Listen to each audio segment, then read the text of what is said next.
And so I'd encourage everybody to put your cameras on so that we can all see who's here.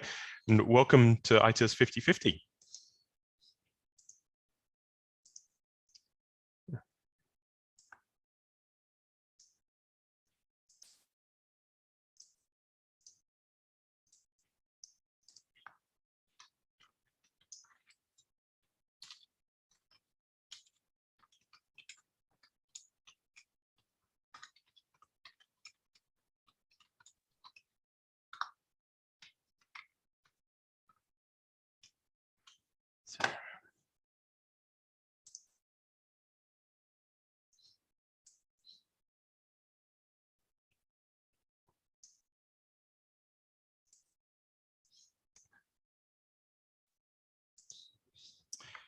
Okay.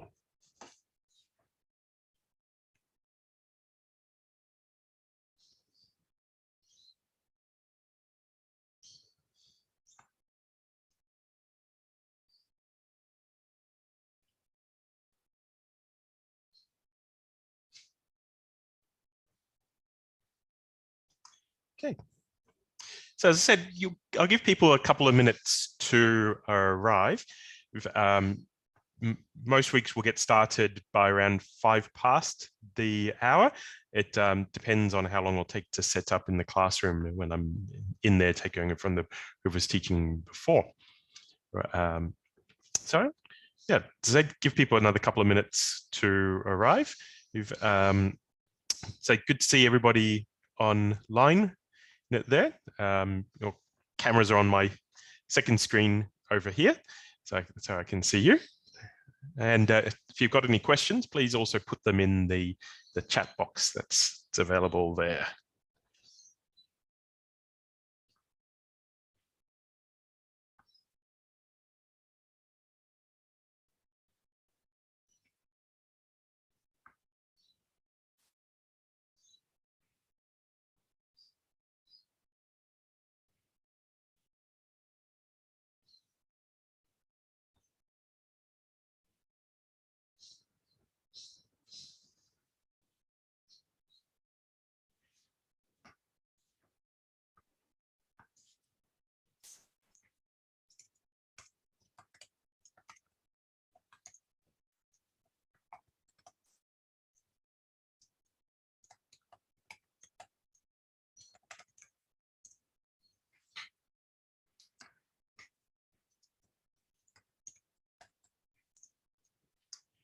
Okay.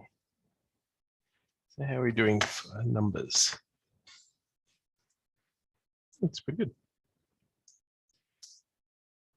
Oh, I hope the weather's good wherever you are in the world. Here in Sydney, it's pretty overcast and has been raining almost constantly all day. So yeah, hopefully we'll get some better weather later on. But yeah, it is what it is. So welcome to ITLS5050. This unit is called Introduction to Supply Chain Analysis. And in this unit, we'll be taking a quantitative look at logistics and supply chain management, looking at the common analytical techniques which are used in logistics and supply chain management, and looking at data, how we collect data, use data, and communicate with data. And obviously the focus there is on logistics and supply chain management, but the quantitative and data communication skills are important no matter where you end up working. Even if you work in another industry, you'll, I think, get good use out of this unit of study. Now, we'll be using Excel in this unit of study.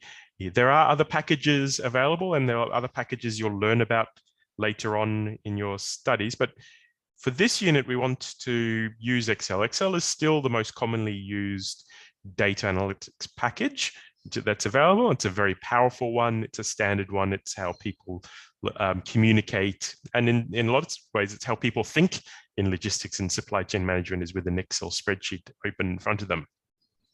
So that's why we use this particular package. It will usually help if you have a laptop with you.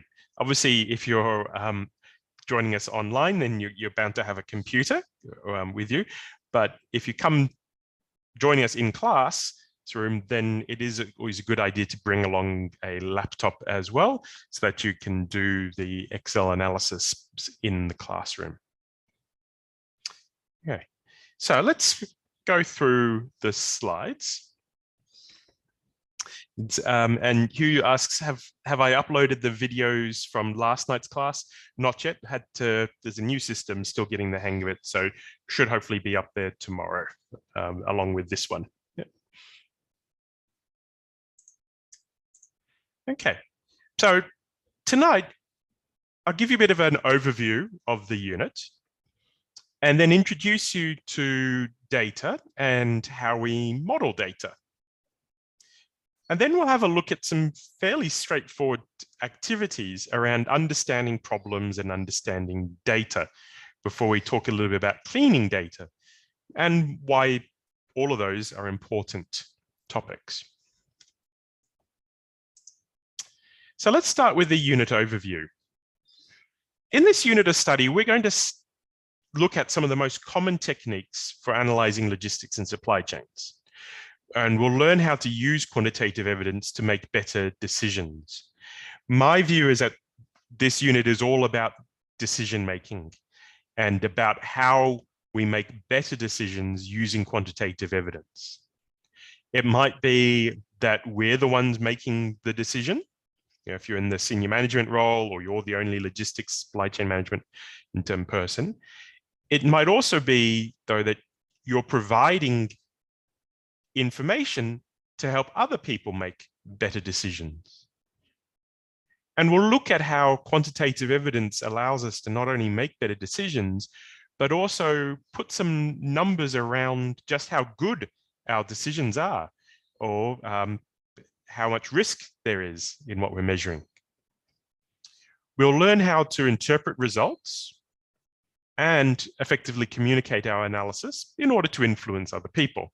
That's getting at what I was just talking about there, where if you're not the decision maker, you'll be talking to people who will be the decision maker. So this unit has some unit learning outcomes.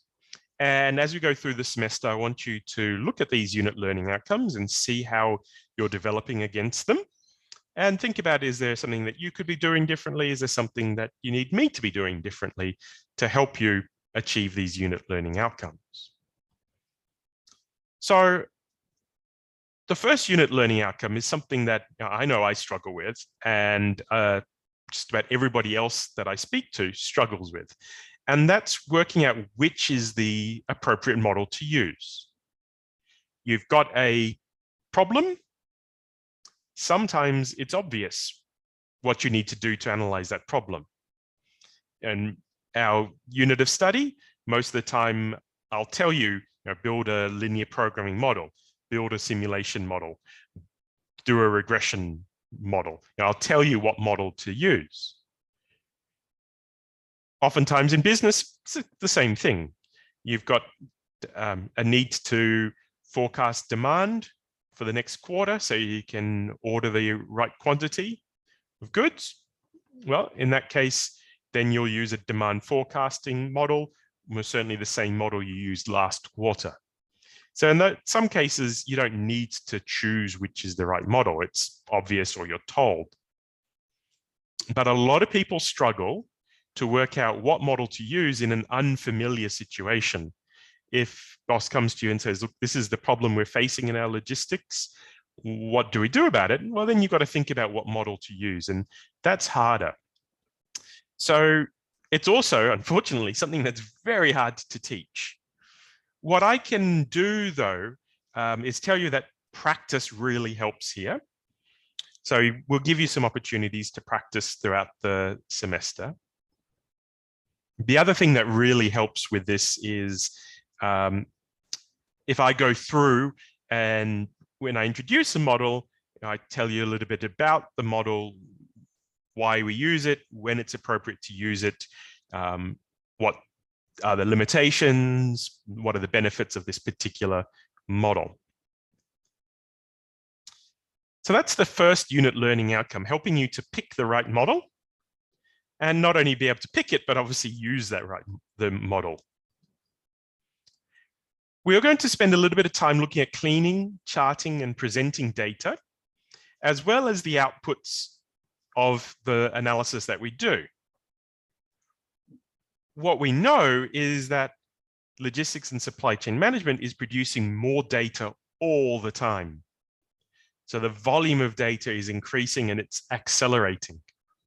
What that means is you need the ability to analyze the data, but you also need the ability to interpret the results and present those results. And so that's the second challenge. The third challenge is to explain the techniques that you used in your own words, how they work and how they contribute to better management decision-making. Now, the reason why is not that I want to train you up to be a teacher of quantitative logistics and supply chain management, although that would be fantastic if you did. What I want to train you in, though, is the ability to communicate and convince other people that your results are valid, whether that's convincing your boss, your shareholders, the bank who's going to give you a loan, your customers, whoever. You need to be able to convince them that your analysis is accurate and that's something that they can base decisions on. And so that means being able to explain how you came up with your solution or how you came up with your results. We also need to think a bit about the ethics and the limitations of quantitative logistics and supply chain analysis. We need to recognize it, explain what they are and how we deal with it. It's very easy to lie with numbers, and I'll give you lots of examples of how you can interpret data one way or another and get a completely different result. So it's up to us to make sure we analyze data appropriately and we tell a reasonable story, not just the story we want to tell or the story that our audience wants to hear. And we'll talk about that a little bit as we go through the semester. So that's what we're covering in this unit. And the way we'll do that is each week or each fortnight, we'll look at a different set of techniques. Sometimes there'll be one technique in 1 week, other times we'll look at the same technique over 2 weeks. And then we'll look at that technique. We'll talk about when it's relevant, how to use it. You'll get an opportunity to implement it either individually or in teams, and then you get a chance to discuss the results as well. So we'll do that week by week. Then to see whether you're achieving these unit learning outcomes, well, we need to do some assessment. There's 3 pieces of assessment in this unit of study. The first assessment will be the computer exam. The computer exam, it will be held on the 12th of April in class. Now, the plan is to hold it on that date. So that's during class time. The exact exam timetable hasn't been published yet, so we'll have to confirm that, but that's the date which I believe it will be, and I've been told it should be fine to have it that date. So just if that changes, I'll obviously let you know. We're also going to have an individual report and a final report. The individual report's due towards the end of the semester. The final report is due in the exam period. The exact date will be announced closer to the time. So that looks like a pretty standard set of assessment tasks, but it's actually the result of a lot of thought as to how best to test the unit learning outcomes that we've set for this unit of study. The computer exam is going to be our way of checking that you can actually do this analysis yourself, that you can quickly interpret a question, pick the right analysis technique, implement that technique, and do some basic interpretation of the results. So having a computer exam allows us to check to make sure that you can do the work. The individual report will have you explore a question using some data. Get you to explore a question using some data. The idea there is you'll talk a little bit about how data analysis can address a real problem in logistics and supply chain management. So how it can address that problem. And you'll also present a little bit of some analysis that you've done yourself and discuss the results and make some recommendations. So the idea there is not to test some really complicated quantitative analysis. No, the idea is that you'll present some data in tables, charts, and so on, so that I can see that you can communicate with numbers. You can interpret results or make recommendations. I'll talk more about that in the next couple of weeks. But just to get you started to thinking about it, some students will actually analyze a set of data that they have. It might be that they found the data online. It might be that they've got access to data through their work, what have you. Other students, though, won't have access to logistics and supply chain management data or data that's relevant for the assignment, in which case they'll do what's called a scoping study. I'll put that in the, what we call a scoping study. Now, a scoping study is one where you say, well, if I had this data, then I would do this analysis. And this is the sort of results I would find. And this is how I would interpret those results. So you're saying what you would like to do. Basically, why you might do that? Well, you may not have the data. You may not have the analytics ability. So for instance, it could be data that belongs to a company. And so it's their secret data they don't want to share with you. But you say, if I had access to this data, this is how I would analyze it. It might be that you just don't have the access to the computer power or the statistics package or whatever that you might need to analyze it. So let's say you're talking about big data in the car industry, for instance, where you probably don't have access to big data sets and you probably don't have access to the computers that would be needed to analyze that data. So therefore you can't do the analysis yourself, but you can talk about it as a scoping study. We don't use Tableau in this course, but there's no reason why you couldn't use it for your assignment. So yeah, if that's what you're interested in. I'm not 100% sure if it comes up in other units of study. I've used it from time to time. Yeah. And then the final report, well, that's going to be two questions. One will get you to explain a topic in quantitative analysis, and another will get you to reflect on the quantitative analysis that you've done. So there'll be a reflective question and a general sort of essay style question. Any questions at this stage about the assessment?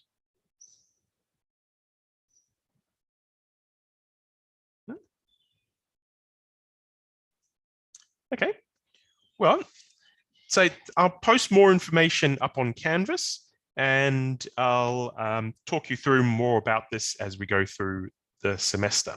Yep.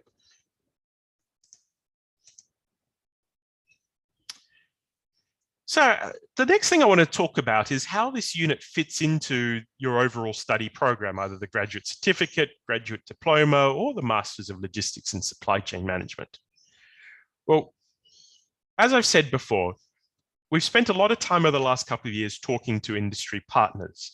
We've done surveys, had a lot of meetings. We've spoken to the government about what they think the industry, what skills the industry needs, and various other people. What we've heard is that employers want graduates who can work with data. So if they hire you for the role, they expect that you'll be able to work with the data that they generate, do whatever analysis is required. They also want graduates who can communicate fluently with data. So be able to take the results of data, say, this is what the data is telling us to do, here's why. You'll be using Excel a lot throughout your studies with us at Sydney University. And so it's a good idea to get to know the package. We'll look at Visual Basic in the last weeks of semester, which is an add-in to Excel. We'll look at Solver, how we can use Solver to analyze data in Excel, and goal-seek, a few other things like that. In this unit, we won't introduce you to too many theories of logistics and supply chain management. Okay, that's what you'll learn in other units of study. But in this unit, we'll look at how the analysis works. So for instance, in a couple of weeks' time in this unit of study, we're going to be looking at demand modeling. Towards the end of semester, we'll look at demand modeling. We're also going to cover demand modeling or demand forecasting in the production operations management unit. And you'll also look at it in the procurement unit and most of the other units that you do, because it's a very important topic. So in production operations management, I'll explain a lot about why demand forecasts are important. And just about every week, there'll be at least one point in the lecture in production operations management where I say, well, this is why you need a good demand forecast. You'll get to see why demand forecasts are so important. In this unit, we'll actually look at how we can generate some demand forecasts. And similar with some other things. So in a few weeks' time, we're going to look at aggregate planning as an application of linear programming in this unit of study. I'll introduce the concept of aggregate planning a little bit, but then a few weeks after that, in production operations management, we'll look at the role of aggregate planning in a lot more detail. So that's how these sort of interact with each other. So we're going to apply the theories that you learn in other units to see how the analysis works. And the analysis in this unit, you'll use when you apply the theories in other units of study. Yeah. So as I mentioned, what are you going to need for this unit? Well, a laptop that runs Excel is good. Obviously, if you're at home, then you can use a desktop or what have you. But you will need to be able to run Excel. Office 365 running under Windows is the easiest package to use for this particular unit of study. And you can, and the reason why I say that is all of our, that's the standard we use at Sydney University. All of my notes and videos and slides and so on are based around Excel, Office 365 running under Windows. That said, Office for Mac is pretty similar. The only times there's much of a difference is some of the buttons are a bit different. Sometimes the menus are different. But students use Macs every semester without any problem. So I'm not telling you to go out and buy a Windows laptop. If you've got a Mac at home, you're perfectly capable of using your Mac in this unit without any major dramas.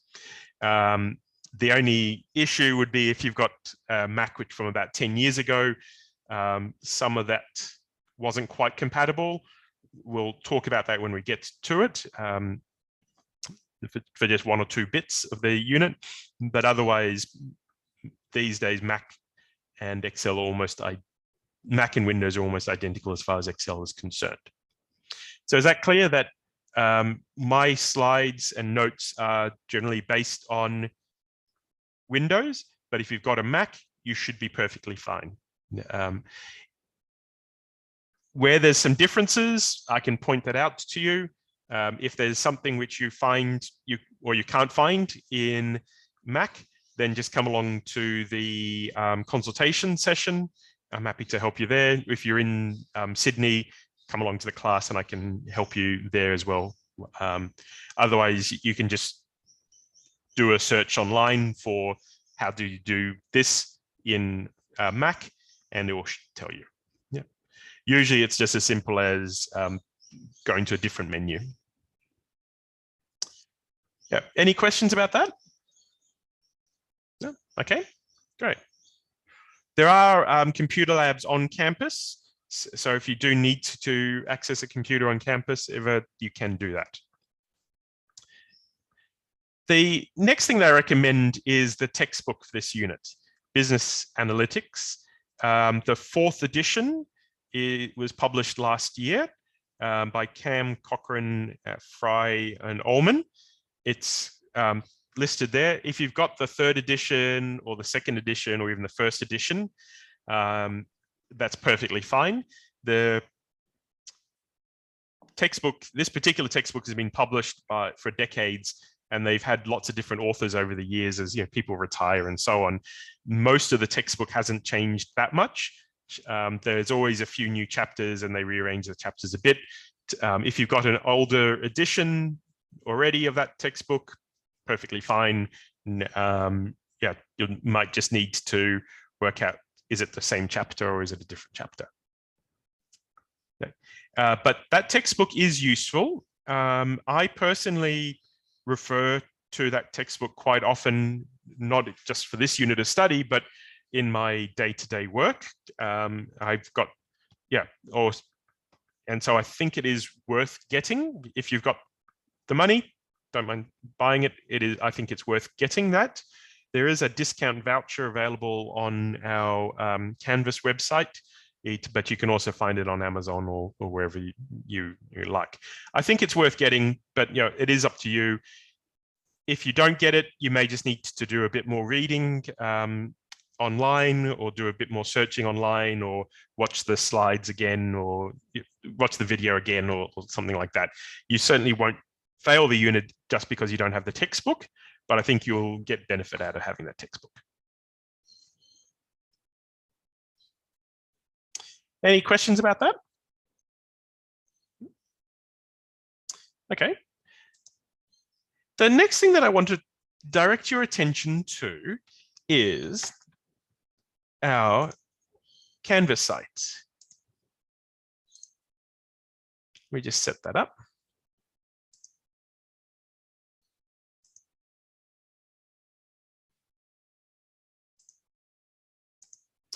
So on our Canvas site, you'll find a lot of information for this unit of study.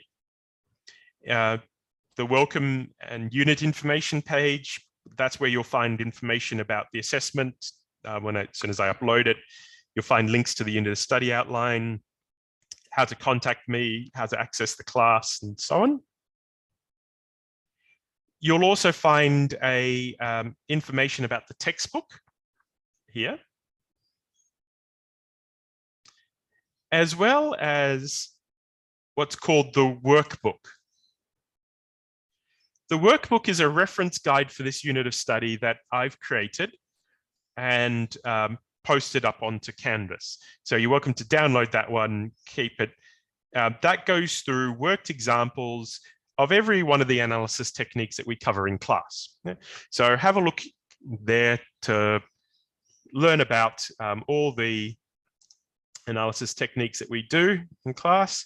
So you can see in there that we've got information about Excel, how to set it up, some of the differences between Excel for Macs and Windows, worked example of some data analysis. We're going to be looking at dataset 2 tonight and in future classes. Information about topic basic spreadsheet modeling, which is our next week's class, and so on, demand modeling, linear programming simulation. Yeah. So that workbook goes through step by step exactly what it is that you need to do to implement the techniques that we cover in class. See, that's going to be a very useful guide for you as you go through the semester, and also recommend you keep it so that you can refer to it in future semesters. There's also some videos underneath there about how to set up Excel. for logistics and supply chain modeling, so setting it up for this particular unit to study. You'll also find some extra links to other material on there. So those useful links include some relevant videos, some links to the Australian government, and I'll also post up some links on sources of data.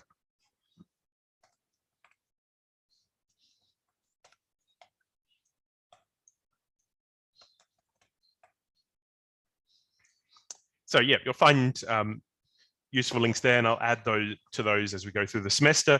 If you find a useful link, let me know, and I'll be very happy to add it up there. The next thing that I want to talk to you about are these online preparation models. So what we've done, I hope this will work on this computer. What we've done is invested in these series of courses. They're all online, and this is the first module on communicating with data. And so if you have a look at it, there's me talking in the video, and I talk you through how we model data.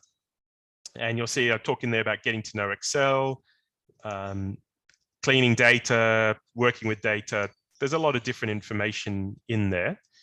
And what I've done is I've recorded, well, set up 5 of these. So communicating with data, describing data, working with probability, modeling relationships, and forecasting with regression. Those are there for you to use throughout the semester. So I put them together a few years ago for this unit, as well as for another program within the business school. So it's general towards business students, not just logistics and supply chain management, but all the techniques which we cover there are relevant for logistics and supply chain management. I use examples from logistics and supply chain management as well. So there's 5 modules there: communicating with data, describing data, probability, modeling relationships, and forecasting with regression.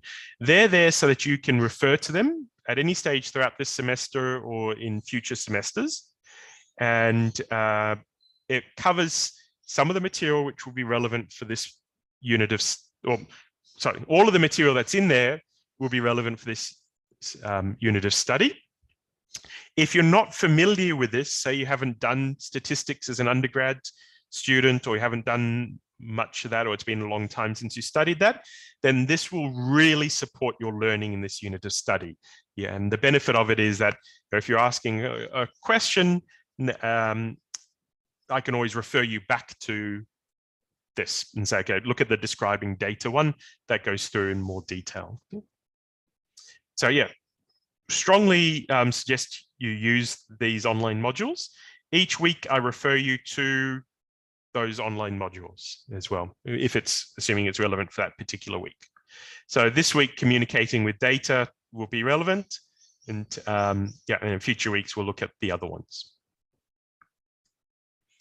There's data sets there which we'll come to when we need them. And there's also a set of practice questions. These practice questions are going to be useful throughout the semester. So in there, there's questions on each of the topics we cover in class: basics of quantitative analysis, spreadsheet modeling, linear programming, modeling relationships, time series, simulation modeling, etc. You'll find in there, under each set of questions, you'll find there's some multiple choice questions.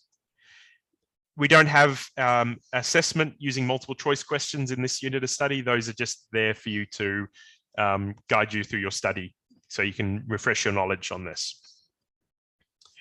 So there's some multiple choice questions. There's also some short answer questions, which get you to do some analysis or to look at the results of analysis and interpret it and describe it. And then finally, there's computer questions for each week. Some of these computer questions we'll do in class. Some of them are there for you to practice with in your own time. So those are, for each topic, there's multiple choice questions, short answer questions, and computer questions. Okay.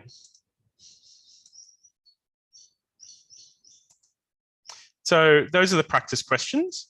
Now, the next thing you'll probably want to know is, are there solutions for the practice questions? And the answer is yes, there are solutions. The solutions for the multiple choice questions are at the end of each chapter. So the multiple choice questions, the answers are at the end of each chapter. Some of the short answer questions and computer questions have solutions at the back of the at the end of each chapter as well. Yep. Others more general discussion questions. So I haven't put an answer up, but I'm happy to discuss that in the Q&A session or by email. Otherwise, you'll find solutions for the computer questions down here underneath the rest of the underneath the practice questions. So you see here's the solutions for spreadsheet modeling, linear programming, and so on. So if you click on those links, you'll find the solutions. One thing I really recommend is that you don't look at those solutions until you've had a good go at answering the question yourself. What I found over the years, and I'm not the only one here, is that if you've got the solution in front of you, you can look at the solution and say, oh yeah, that all makes sense. That's, yep, I understand that, understand that, understand that. But then when you go to actually do one yourself, you realize you don't understand it. So it's easy to think you understand it when you look at a solution. The only real way to get confident at doing this is to actually do the questions yourself without the solutions in front of you. But we're all adults, so that's why I post the solutions up. Each week on Canvas, you'll find a welcome page. And that has a little bit of information about what we're doing this week, how to access the class, how to find the Q&A session. So my question and answer session is Monday from 1600 to 1700 Sydney time via Zoom. You'll also find a textbook reference for each week. If the online course module is relevant, then you'll see a link for that, as well as the slides for class. Class activities, we'll look at those later tonight. And information about which chapter of the practice questions and the workbook will be relevant. You'll also be able to access the class recording and a discussion forum for each week. There'll also be information about how to prepare for next week. So next week, we're looking at spreadsheet modeling. So you follow along there. So that's how Canvas works. Any questions about Canvas or any of the resources that I've listed there?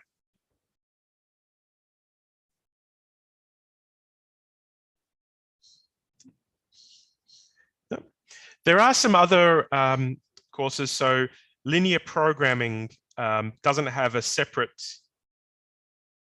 online module for linear programming up here, but I've put together one down under here. So yeah, that's an online course on linear programming, going through everything to do with linear programming that you can look at in your own time if you want to get a head start on linear programming. We're covering linear programming in a couple of weeks' time. Yeah, and there's also, so under spreadsheet modeling, you'll find there's practice questions there. And there's some videos under some of the weeks as well, talking you through, as well. So from week to week, there'll be extra videos on there as well. Okay. Any other questions at this stage about the material on Canvas?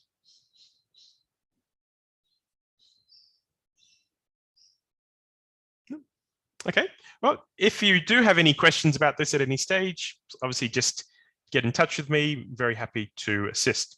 One final thing is these online preparation modules don't count towards your mark for the course. Okay? They don't count, so they're not assessed as far as the unit is concerned. However, just the way Canvas works, they have to be set up as a assignment. So you may get a message in Canvas saying that these have been marked or that you haven't done this assignment, something like that. Just ignore that. So ignore any messages about assignments for these online preparation modules. It's just a function of Canvas that they're set up as assignments in Canvas. Yeah. Likewise, sometimes you might get messages about quizzes. Those can be set up as an assignment too, but it's really just a survey. Okay.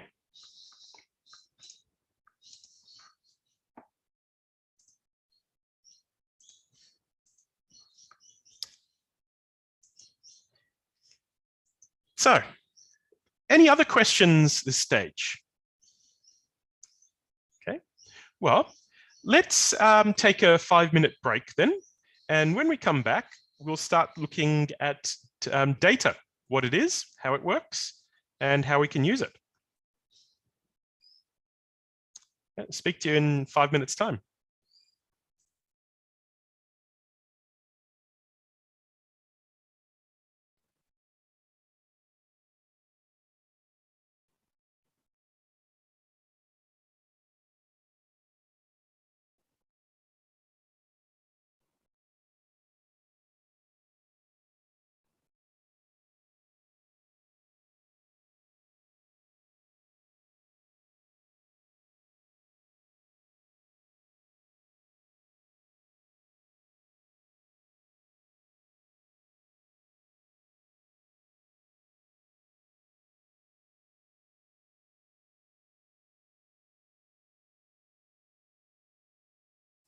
Hello there. Hope you had a good short break. Okay, we're going to now look at data and introduce you to exactly what data is, how we use it, and the benefits of using data in the context of logistics and supply chain management analysis. So, let's wait for people to come back on. Okay.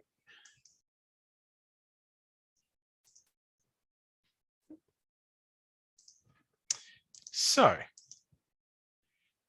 data. What is data? Well, data is derived, well, data are derived, sorry, it's a plural.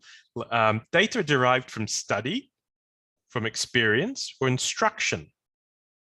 So we get data from lots of different ways, lots of different sources. Processing data allows us to make sense of a situation. So we take data, we analyze it, and we transform it into information. What do I mean by information? Well, information is a set of facts with meaning. So take a moment, have a look at this warehouse that's here, and type into the chat box what sort of data would be relevant to this warehouse. What sort of data do you think they generate? What sort of data do you think they'd like to know?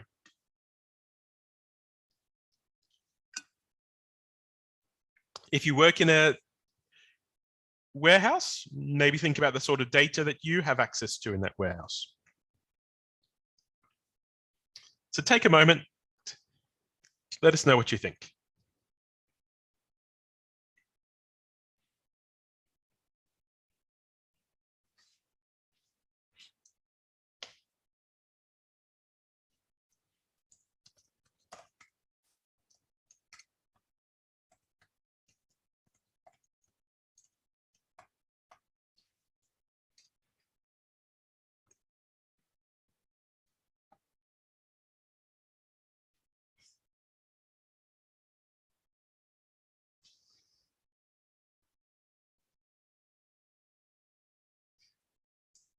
So some good comments coming in there. So Hua Huang says KPIs might be relevant. Yeah. So the information that they collect in this warehouse would let them know how they're tracking against their key performance indicators. Andrew says the inventory levels, and that's absolutely correct. So knowing what's in the warehouse has always been and will always be a fundamentally important part, probably the most important part of warehouse management. How long the goods have been in the warehouse, that's also useful information, particularly if they're perishable goods or if slow moving goods that they want to get rid of to free up some space. How it was produced, when it was produced, where it was produced, yeah. Use by dates, stock cycles, thank you, Tom. How it moves around the space, it's good. Just what the products are that are listed there. Yeah. Aaron suggests how it gets replenished, that's a good point. Yeah. How well the space is being utilized. Yeah. Where the fast stock is versus the slow stock. Part numbers, all of that's useful information. What the SKUs are. It's very good. So that covers the important information there. So what goods are in this warehouse, how long they've been there, where they've come from, where they're going. And yeah, those are the main piece of information there.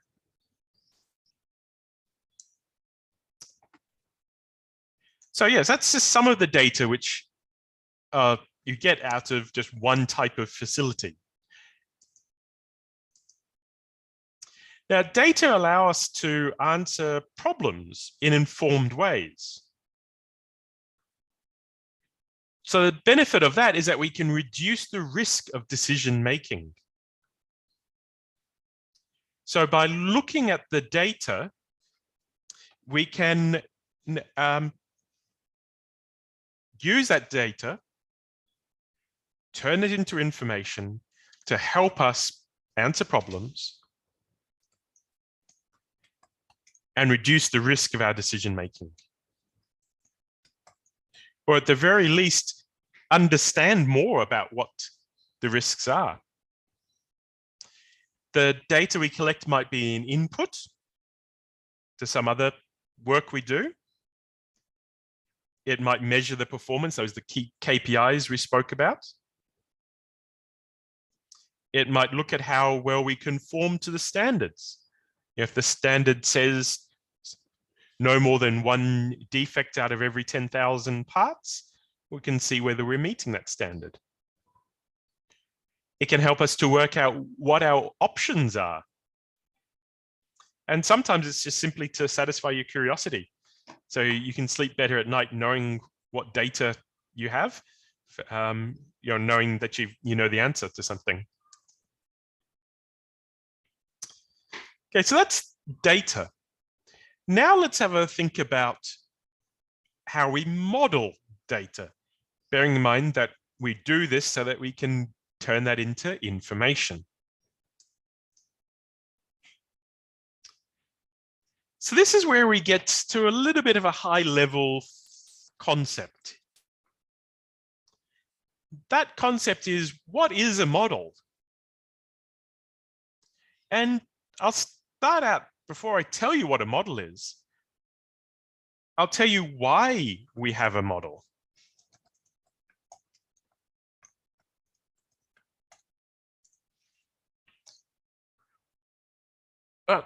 Decisions in management, logistics, supply chain management, or whatever kind of management you're looking at, are often complex. If they weren't complex, they wouldn't be managerial decisions. They wouldn't be paying someone a management wage to make those decisions. If they were easy decisions, they'd be made at a lower level. So by their very nature, management decisions are complex. Why? Because they involve risk and uncertainty. There's risks involved. Sometimes we don't know what the outcome will be. We often have multiple objectives. more than one thing that we want to achieve. It might be that one person, the manager, has multiple objectives. They want to maximize profit, minimize costs, maximize market share, beat their competitors, all sorts of things. On the other hand, it might be there's multiple objectives because there's multiple stakeholders.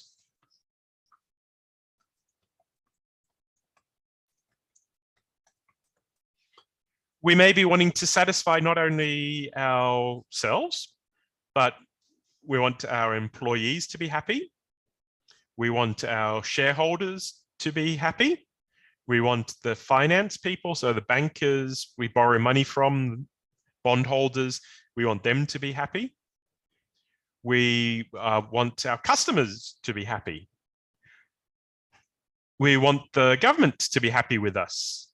We want our neighbors, people who live near our factories or warehouses, to be satisfied. We want the environment to be protected. That creates lots of objectives. It also means that the problem is likely to have a complex structure. So management decisions are complex because they may have a complex structure, multiple objectives, there's risk, there's multiple stakeholders, and so on. So that's the problem. Management decisions are hard. But people only have limited information processing capacity. We've got limited information processing capacity and limited memory. So to cope with complexity, we usually simplify the problem. This is good because by simplifying the problem, it allows us to get at what's important. That might be bad because we may ignore important information. So an example of simplifying the problem, rather than thinking about whether we've got the right mix of products, in the short term, we just tend to simplify things and say, well, what is it that we should be producing? How many items of the products we can already produce should we be producing this month?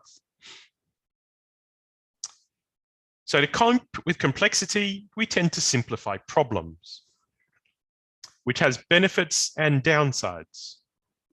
And sometimes we think we've got a good understanding of the model that we've simplified, but the bit we've ignored, that's where the problems come up. So then what's the benefit of creating a model?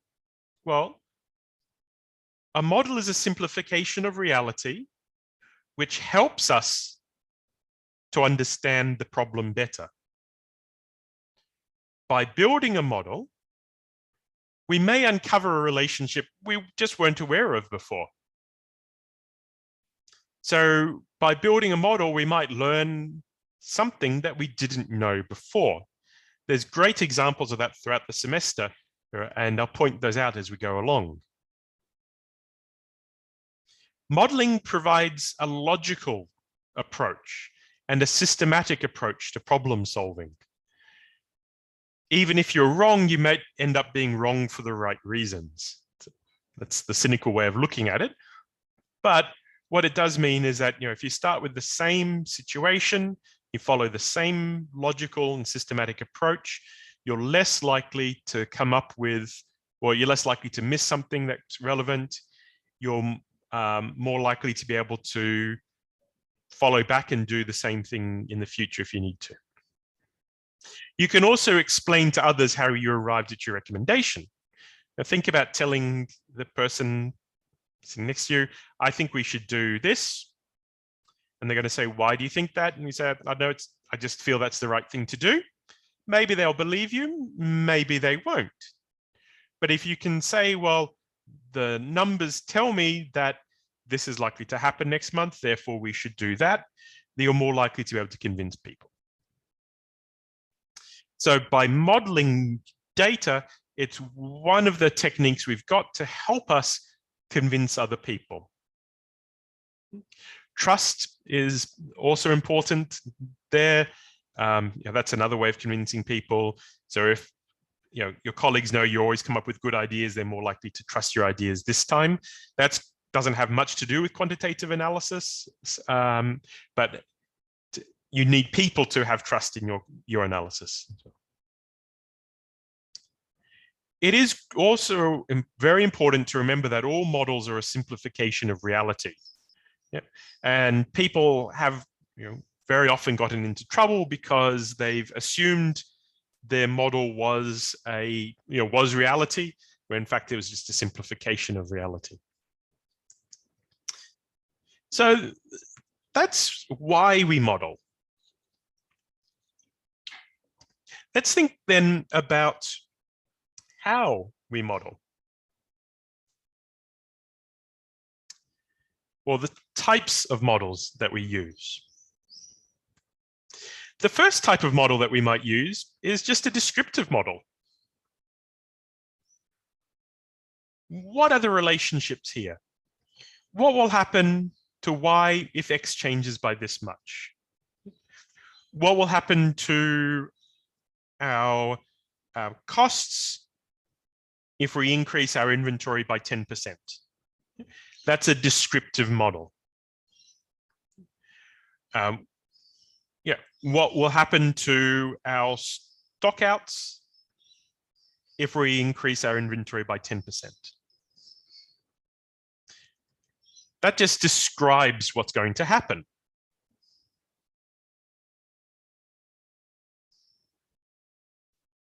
The other kind of model is a prescriptive model. It's also known as an optimization model. And that says what we should do. Given X and Y, what is our best course of action? Given that our inventory costs are expected to go up by 5% next year, what should we do with our inventory levels?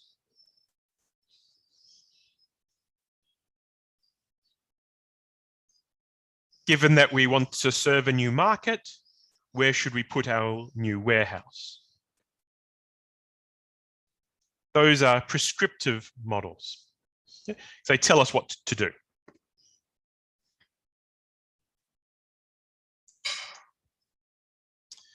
So when we describe situations, we tend to have, we can use different types of models. One kind of model that we might use is just a verbal model. And here's an example. So, sales of new products often start slowly as an innovator adopts the product. So, when they first introduced smartphones, the people who bought them, well, they were innovators. They probably didn't really need them, but they wanted to be new. They may have been someone who had a particular need. They may have been wanting to try something different. Those are the innovators. Eventually, those innovators start to influence other people to purchase the product. Call those other people imitators. And that leads to accelerated sales growth. This is an example of a verbal model. It does have relevance for logistics and supply chain management because you need to be able to get enough product to market so that the innovators can get their hands on the products.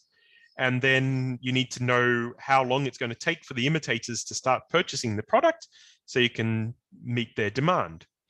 Some companies, like Nintendo, is alleged to do this. Other companies too. They deliberately have not quite enough product available to start with. So you've got long queues of people wanting to buy the product. So it makes it look more popular. So that is an example in logistics and supply chain management. However, for this unit of study, you're not going to need to learn this particular model. I'm just using it as an example of models that we can use.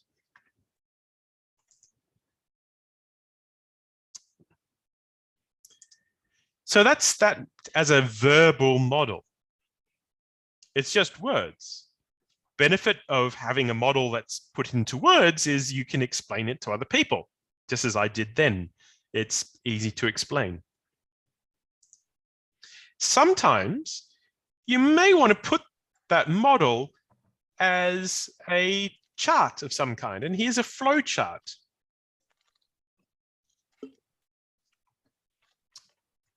So the population size is fixed. There's 25 million people in Australia. Some of those people will be innovators. Some of those people will be imitators. The innovators influence the imitators. And if we know when the innovators are going to want to buy the product and how many there are, and we know how many imitators there are and when they're wanting to purchase the product, well, we could predict the pattern of sales growth for a new product.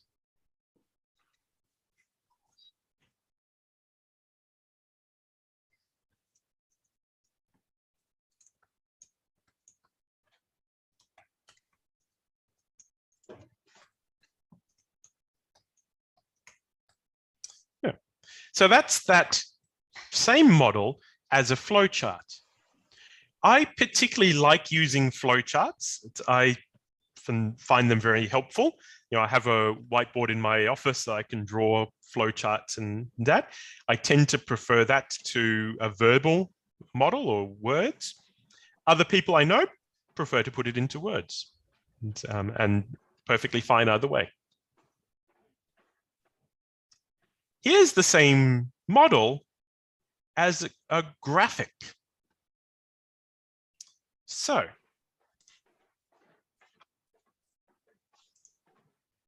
it starts out with a new product being introduced.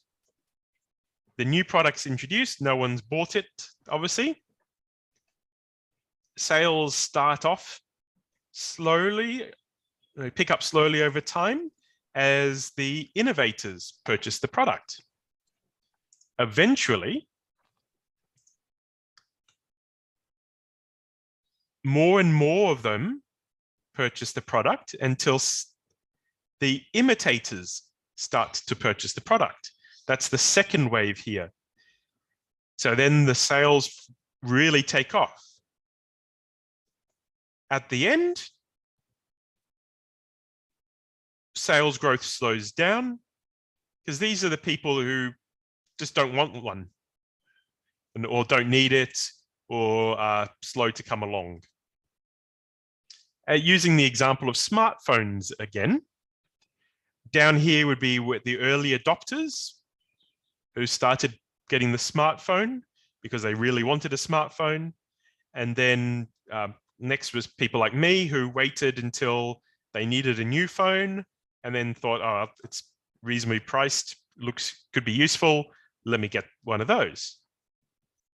And then up here, we've got the rest of the population. These are people who really don't want to buy a smartphone. It may be that they only buy a smartphone because they no longer make any other kind of phone, or their children buy one for them, or so on. Yep. Or the newspaper they've been buying every day for the last 50 years goes online only, and so they have to buy one. That's the late adopters. So you can see that is the same model, exactly the same thing, just in a chart. The challenge for logistics and supply chain management is to work this out, work out what this pattern is going to look like. I've spoken a bit about what we do in terms of our research in Institute of Transport Logistics Studies.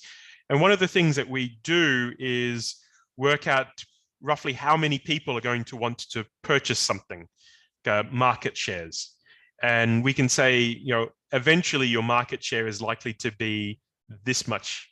So wherever this point stabilizes at, we can help you calculate that. That's quite easy to calculate. What's not so, well, it's straightforward. Let me say that. Not easy, but straightforward. What's not so easy is to work out exactly how long it's going to take this ramp up period. That's quite a challenge to model exactly how long that ramp up period is going to take. We'll come back to that a few times throughout studies. One thing we can look at is what happened the last time something similar came in. So there's charts which are available which shows you, how the adoption of cars, radios, TVs, computers, DVD players, smartphones, and everything like that over time. And you can see they usually follow a similar pattern, so you can assume you'll be something like that. But this is obviously very important for logistics and supply chain management, right? Because if you don't have, if you've built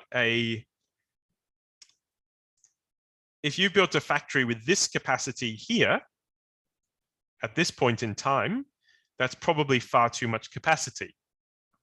But if you've got a factory over at this point in time with this capacity, then you're in trouble for a different reason. Yeah.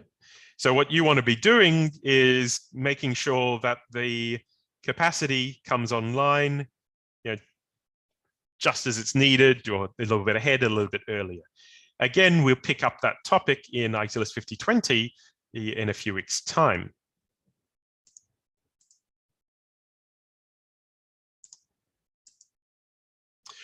We can also look at that model mathematically. Now, I said you don't need to memorize these models. We will look at them in a few weeks' time. You really do not need to learn the maths behind this one in this unit of study, right? Okay. I'm just showing you this mathematical model here because you can put that into maths. Okay. We will never look at this these formulas again, so please ignore them, except just to see that you can put something in maths. And of course, you can put numbers to it if you can. You can try to estimate what these numbers are going to look like. So those are the types of models that we might well come up with.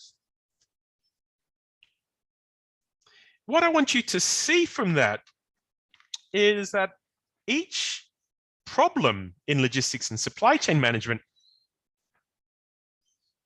could be modeled in a different way. All of these models were doing the same thing. You could even go further though and try completely different models for the same problem. How you'll go about modeling it, well, it depends on what you're trying to get. If you're wanting to explain the concept to people, then words or a flowchart is good. If you're wanting to show what it's going to look like and what we could do about it, then this graphical model works well. If you need the exact numbers, then you'll need a mathematical model like this. Make sense? Great. Okay. Let's then look at some of the steps to modeling data. You're going to get to know these steps back to front in this unit of study because every week I'll refer you back to them. I will update them for the particular models we're looking at. So when it's steps to building a linear programming model, for instance. But the same steps will be used week in, week out. And it's really important.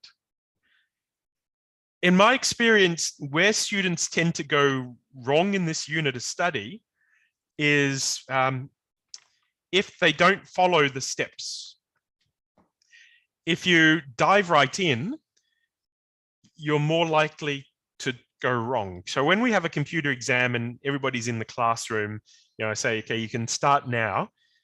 What I hate to see is students pulling up Excel and starting to type away and building models and creating numbers straight away. Why? Because it tells me that they haven't read the problem and thought about exactly what it is that they need to do before they do the modeling. So rushing in to do the modeling without thinking about what you want to do and why you want to do it, that often leads to trouble. And there's lots of examples of that. So let's have a look at the best steps to modeling data. So before you actually build your model or run your analysis, you need to understand the problem. You need to understand the data, and you need to clean the data. And we'll be looking at these 3 steps tonight. So understand the problem, understand the data, and clean the data.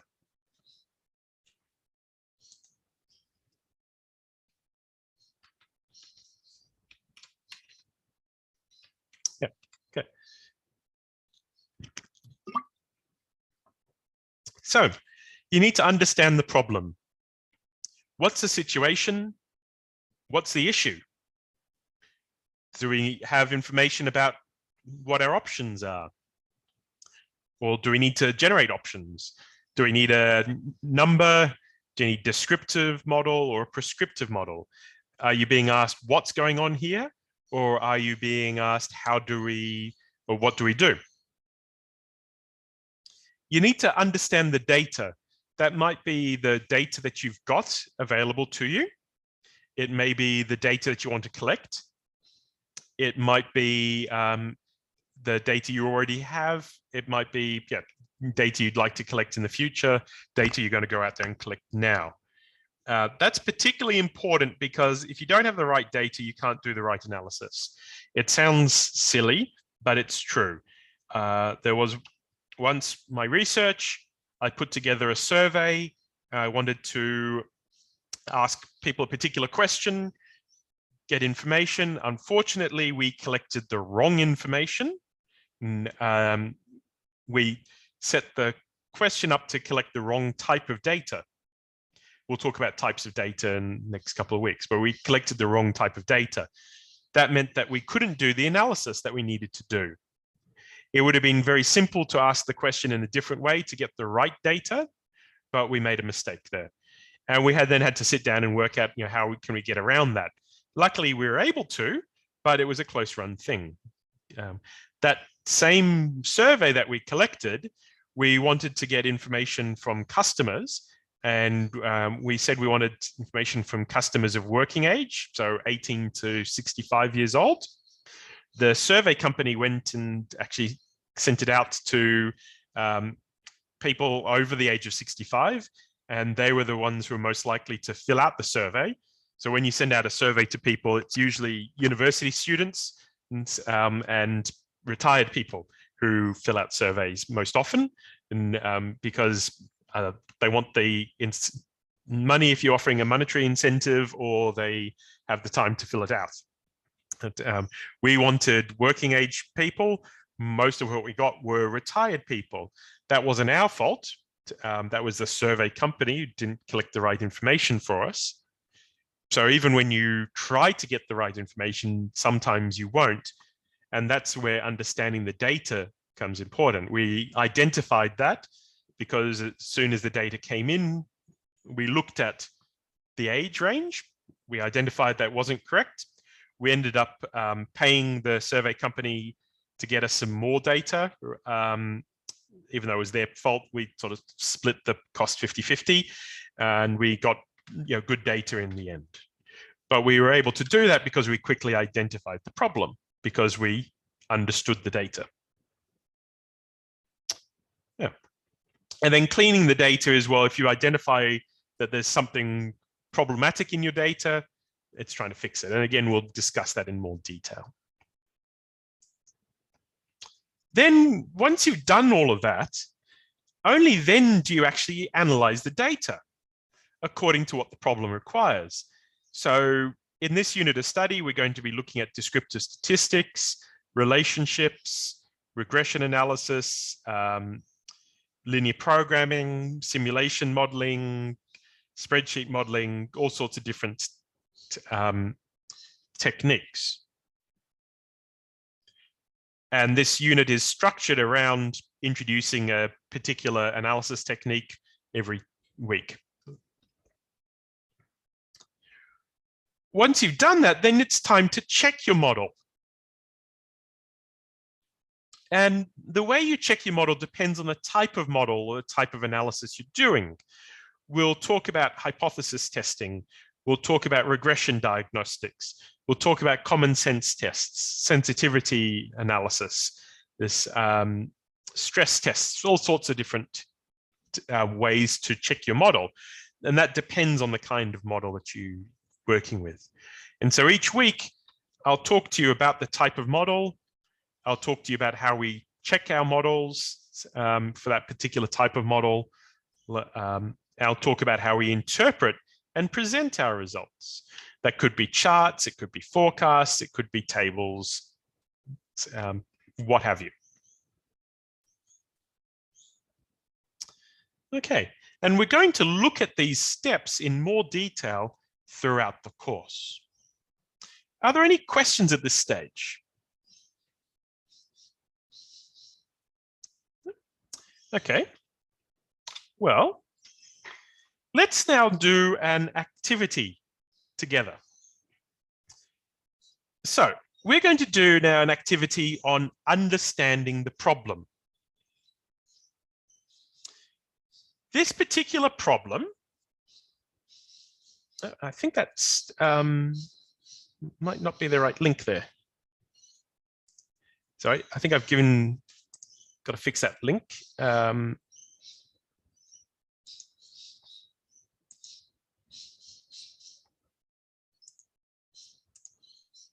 So, sorry, I put the wrong link in that slide. Let me get the right link for you, and then I'll post that in the chat box.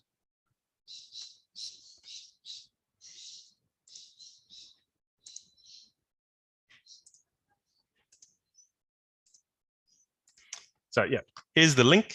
It's on Canvas as well. So you can find the link on Canvas. Yep. Yep. So ignore that link. Go to that link. Yep. And yep. So click on that activity A1 link.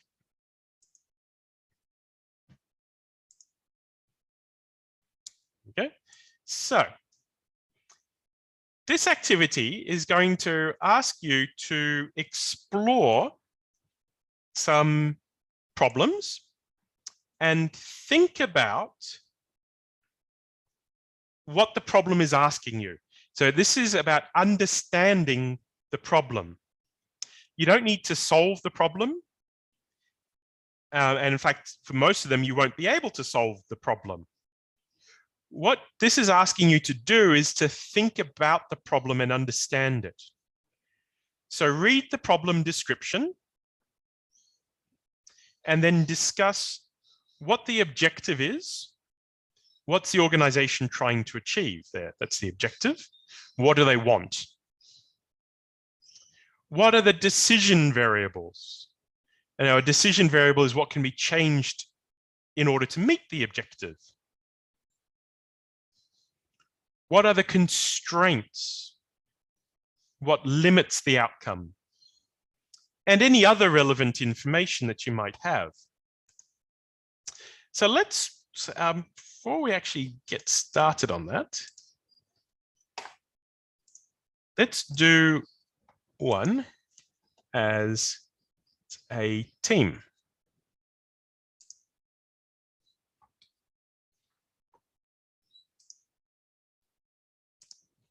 So let's have a look at this particular, let's have a look at this particular problem, this particular model, and we'll work out what the problem is. So sales of new products often start slowly as innovators adopt the product. Eventually, innovators influence imitators, which leads to accelerated sales growth. So if you're a logistics and supply chain management so you're a logistics and supply chain management professional. You're working for an organization which is introducing a new product. And this is the situation you face. What will be your objective in this? Type it into the chat box and let me know what you think the objective is of the organization who faces this situation.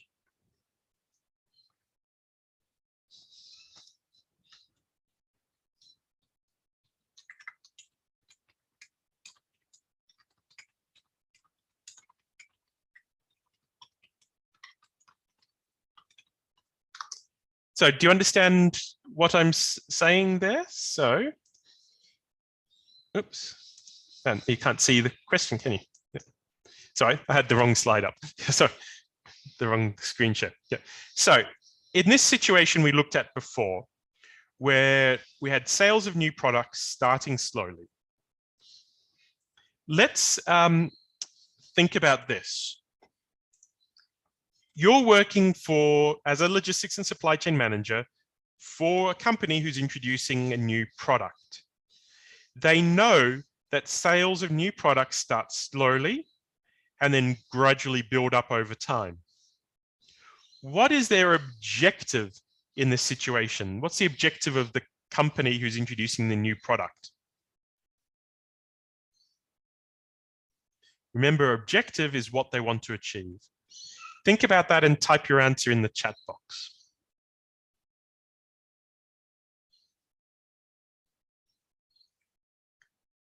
Yeah, so they're very good. They want to maximize their sales. Is that their only objective?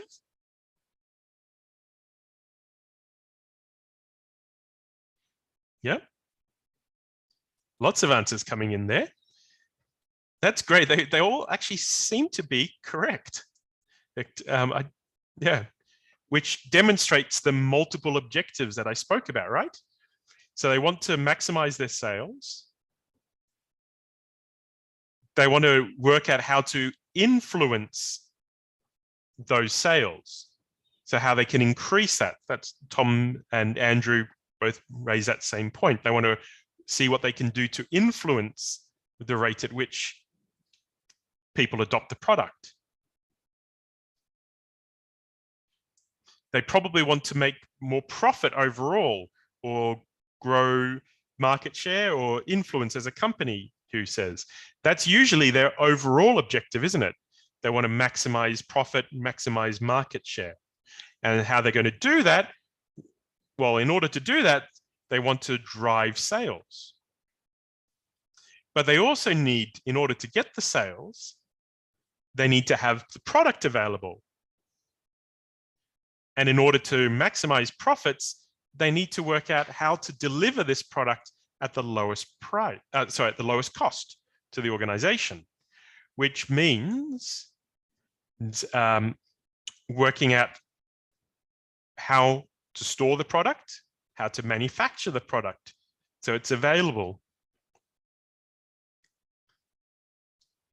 So generally speaking, what the organization will want to do is maximize their profit. And they'll need to do that by working out what demand will be, seeing if they can increase that demand over time, and working out how to satisfy that demand at the lowest cost to the organization. That's their objective. What can the organization do? What are the decision variables they've got? What are the levers they can pull? Type that into the box now. What do you think the organization can do to achieve their objectives?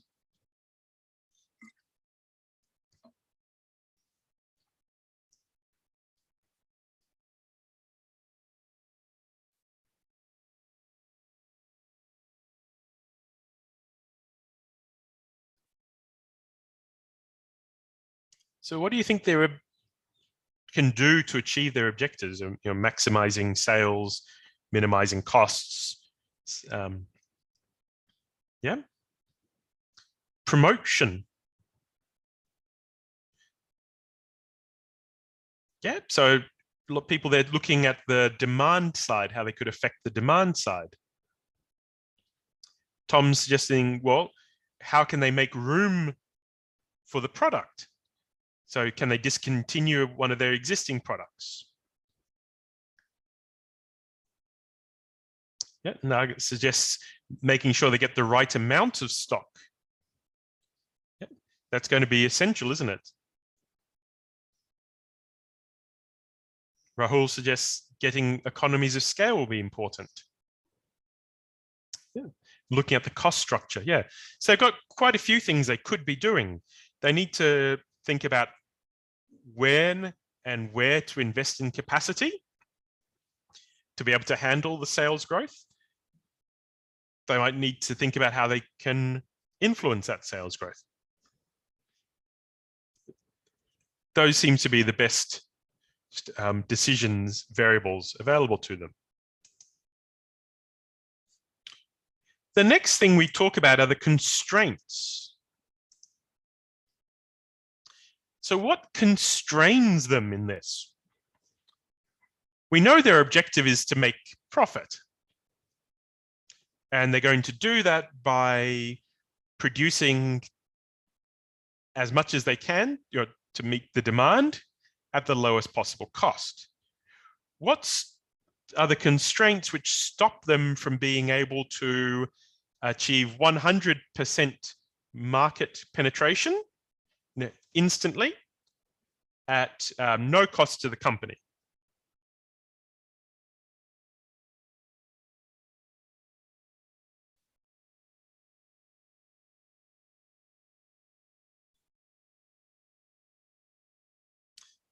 Yeah, some good suggestions there. These are the constraints they might face. So the availability of raw materials, the availability of labor, constraint, the possible somebody else coming into market as well.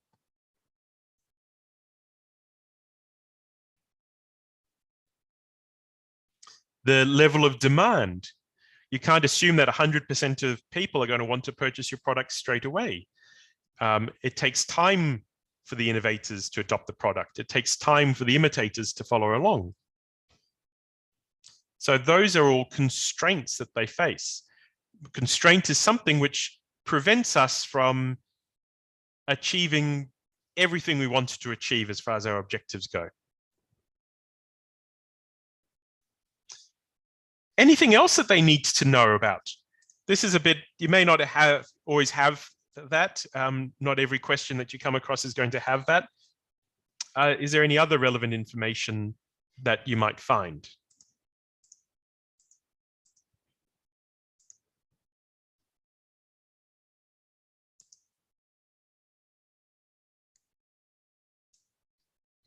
Yep, the real supply and demand at the moment. Yeah, could be some more relevant information as well. As I said, you won't always have that for each of the problems, but it's there as an option. Okay, so now we've done one go through looking at the objective, the decision variable, the constraints, and so on for a problem. What we're going to do now is I'm going to put you into teams. And I'm going to get you to have a look at one of these problems. The problem 1, 2, 3, 4, or 5. So I'm going to form you into groups of about 4 students. What I want you to do is just introduce yourselves, put your cameras on, unmute your mic, discuss with people, read the problem together, and then identify the objective, the decision variable, and the constraints. So I'm going to create teams, and you're either going to get, if you're team 1, you'll do problem 1, which is this link. If you're team 2, you'll do problem 2. If you're team 3, you'll do problem 3, obviously, and so on. Now, let's see.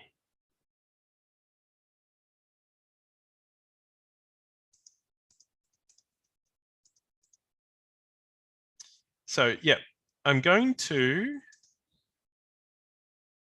create 10 teams for you to, so 10 breakout groups. If you're in group 1 or group 6, then you'll do problem 1. If you're in groups 2 or 7, you'll do 2, 3 or 8, this one, 4 or 9, and 5 or 10, do that one. Does that make sense? Yep. So if you're in team 1 or 6, you'll do problem 1. So I'll give you a quarter of an hour in your team to introduce yourselves and to understand this problem. And then we'll come back and go through the problems as a group. Does that make sense for everybody? Any questions about this activity? Okay, well, I'll open up the teams. You'll be invited to go into one of those teams. Yeah. I can actually set it up so you've got problem.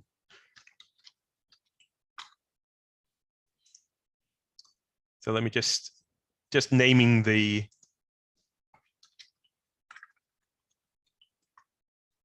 so you know exactly which problem you're dealing with.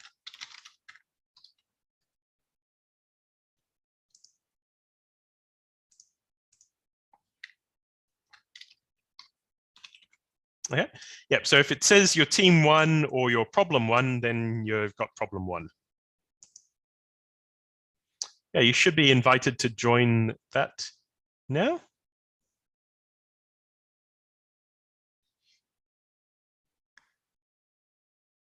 And you should be able to see from your breakout room name which problem you're working on.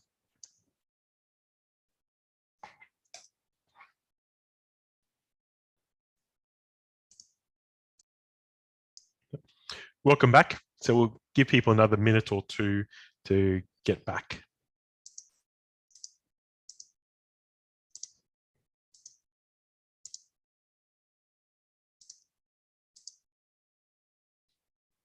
Okay.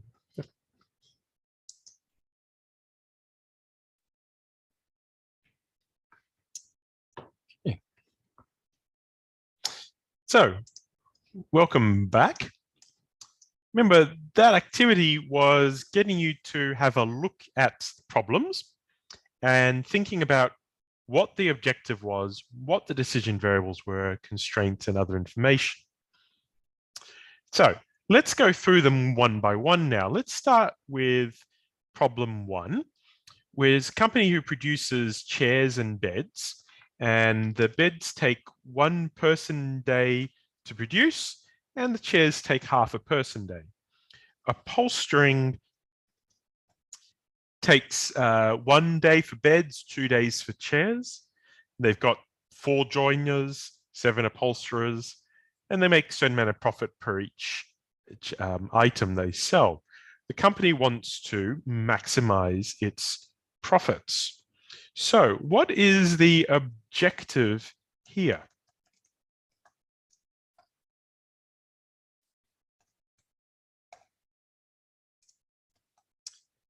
So one of the people who was in that team, do you want to unmute your mic and tell us what you see as the objective here? To make more profit. Yeah, to make more profit. Very good. Okay. And so what's the decision that they need? What can they do? What can they change to make that profit? Overhead cost of labor, productivity. Yeah, over the medium to long term, those are all things that they would want to look into, seeing if they can reduce the amount of time it takes, see if they can increase the profit. In the very short term, what are their decisions that they can make? So in the longer term, they'd want to see about changing productivity, changing profits, and so on. In the very short term, what can they choose? Optimize labor hour and number of workers. Yeah, so work out how many, how much labor to use in order to, and how many to produce. Very good. Yeah. So, then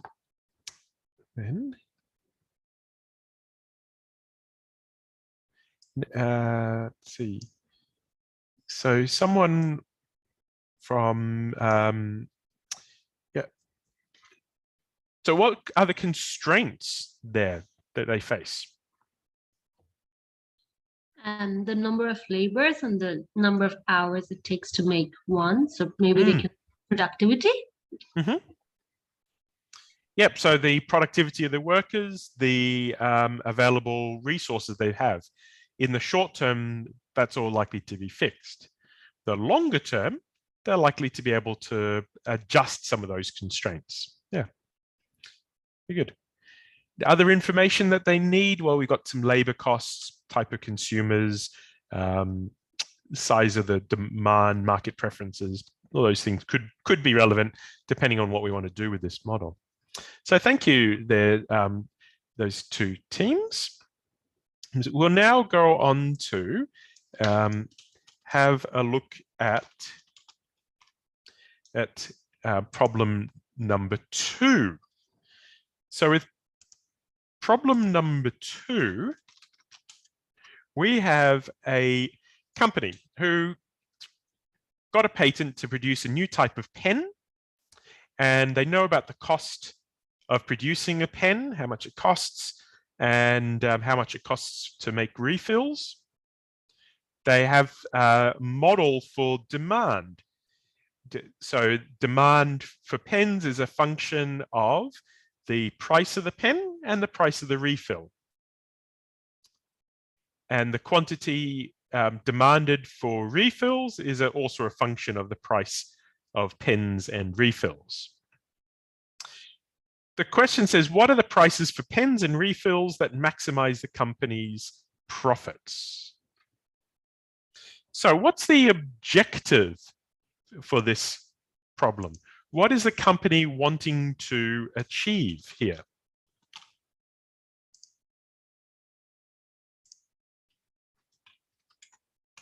To find out a reasonable price point to maximize. Yeah, so they want to maximize their profits. Yeah. And the decision variable then is to set the price of the pens and the refills. So they want to maximize their profits. Therefore, they need to work out what price to charge. They'll also need to work out what quantity, right, to produce as well. That's going to be another decision that they make. What are the constraints that they face?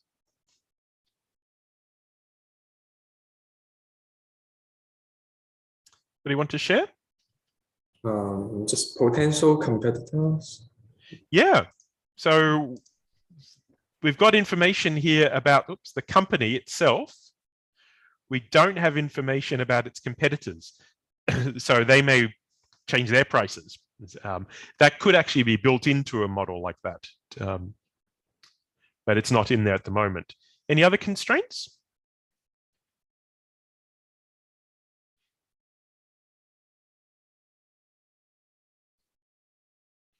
Well, available demand is a constraint.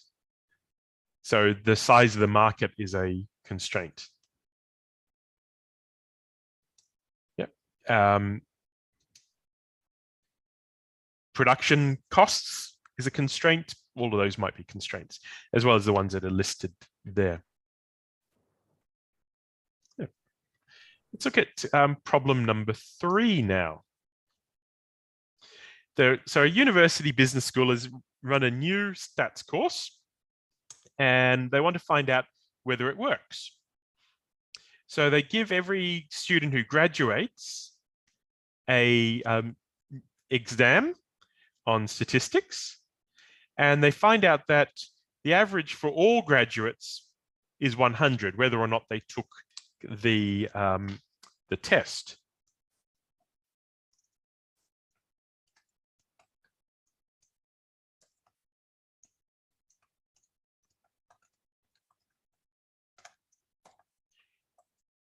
The mean score from the sample of graduates of the new course was 103, with a standard deviation of 8. And they wanted the 5% significance level to test whether the new stats course has affected scores. So what's their objective here?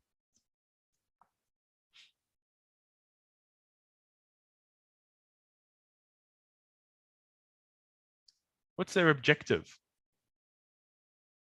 Someone from room 3, so Willem, Yue,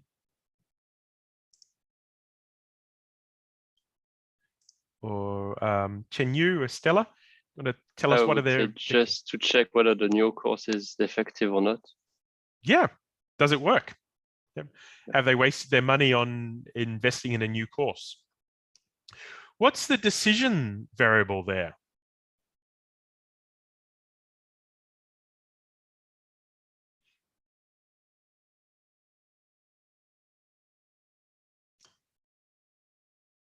Well, in this case, the decision variable could be a couple of different decision variables. One, it might be the sample, the average score for people who've done the new test. That would be the decision variable in this model if you're looking at it statistically. The other decision variable might be go ahead or not with the new program. Yeah? Because you don't want to force people to do a course which isn't going to help them. So the decision variable might be to go ahead or not. Yeah. This, in some cases, it depends, the answer. So not every problem will fit quite as neatly into these sets of this framework that we've got. So then you got to think about what are the constraints that they have? Well, very good listed here. Different students have different abilities. The sample size, the constraint, yeah. Oftentimes you'll only have a very small sample size. If you're crashing a car to test whether the car's crash worthy, they'll do that on one car. So, you know, every new model of car that's one car gets crashed. It's not like they can crash 100 cars to test how well it works. It'll be too expensive. So the sample size might be a limit here. Yep, and can you actually make those inferences based on this? Yep. Are there other factors involved? Yeah, all very good. Thank you, teams. Let's look at problem number 4. Problem number 4 says an investment requires an input of $1,500 and they get $100 interest paid to them each year for 3 years. And then the $1,500 is repaid in year 4.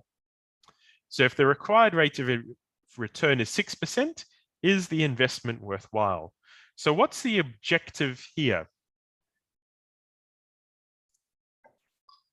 Probably the rate of return. Yeah. It's going to be 6%. Yeah, to make at least 6% return. Yeah. Yeah, another one would be that the investment is going to be repaid in 4 years. Yes. Yep. So they want to get their money back and they want to make a profit from it, right? And the objective of doing this problem is to see if it's worthwhile making the investment. Also risk assessment. Yeah. Yeah. So is there a risk around that? Yeah. It's, what's the decision variable that's there? Probably the interest, as well as the rate of return. Yeah. So what's the actual rate of return for this investment? Yeah. And then the overall decision is go ahead or not, right? So yeah, the constraints listed there, some of the investment, if there's uncertainty around those rates of returns, timelines, and so on. What other information could they use? Yeah, like pros and cons, yep, agreements, all sorts of other things could be relevant there. Let's look at problem number 5 now. This problem is a bit of a longer one. There's a bit of an imbalance there in the terms of the length. So thank you for that team which read through this. But it's actually quite a reasonable problem that you'll face.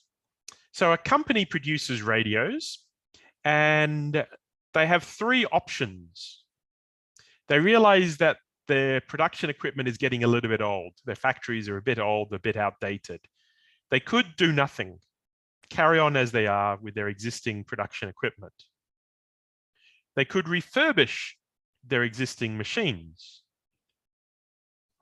Doing that would mean there's fewer breakdowns. They can maybe stabilize their quality. Or they could replace all the machines. That would cost a lot, but they'd have better capacity and much better quality of products. This is the sort of problem which faces companies all the time. We're using radios here as an example, but it could be anything. Do you do nothing? Do you refurbish your production equipment in your factories, or do you replace them? So the market is unfortunately volatile, and it's unclear whether there's going to be a revival in radio sales. So we saw a revival in vinyl records, it's been a revival in cassettes, in CDs, sorts of outdated technologies. Is radio going to be revived as well? The alternative is a continued decline in the market in the face of other forms of competition. Now, the firm has analyzed the potential outcomes under each of those options, and they're listed there. So for instance, under option 2, if they refurbish, they may be able to exploit better reliability and profits might be $500,000. But if the market contracts, then profits would only be $250,000. And it's the same for all of those options there.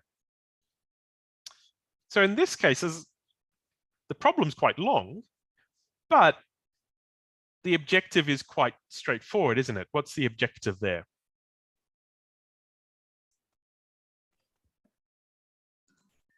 Yes, we think the main object is to maximize the profit for the company, considering the cost and the probability of the market and the competition. Yep, absolutely. And this is a very, as I said, it's an incredibly common situation. You'll want to maximize your profits. And in order to do so, you need to think about when the finance is available, and when the money is going to be spent versus when the profit might come in, and so on. So yeah, maximizing the profit there.